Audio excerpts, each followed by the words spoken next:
విశ్వాస పాత్రకు మెచ్చుకొని వ్యాపారి శ్రీకరుణకు తన వ్యాపారములో కొంచెం వాటా కూడా ఇచ్చెను.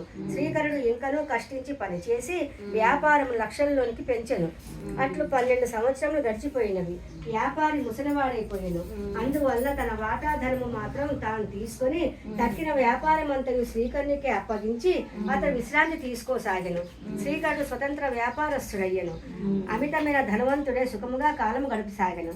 ఇచ్చట అత్తవారింటి వద్దనున్న కళ్యాణికి నానాడికి బాధలు పెరిగిపోసాగెను. అత్తగారు ఆమెను కోడంటికము పెట్టి విపరీతము కష్టములతో పాటు చేయసాగినది. ముసలిది కళ్యాణి చెడుకొని ఎంతయూ చేయించుకొని సరిగ్గా అన్నము కూడా పెట్టేది కాదు. అందువల్ల కళ్యాణి అడవికి పోయి కట్టెలు ఏరి అది అమ్ముకొని వచ్చిన దానితో జీవనాధారము గడపసాగింది.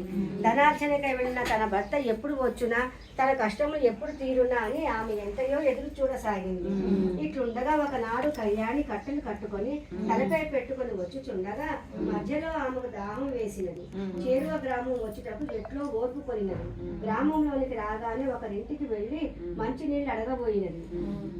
ఆ సమయంలోనే ఇంటివారు సంతోషమాత వ్రతం చేసుకొనుచున్నారు. ఆ వ్రత మహిమ చూచుచూ కళ్యాణి దాహం మాటనే మర్చిపోయేది. అట్లే ఆ పూజను చూచుచూ ఉండి చివరిలో కథ విని ప్రసాదము తీసుకున్నది. తనకు కూడా ఆ వ్రతము చేయవలని కోరిక పుట్టినది. అందుచే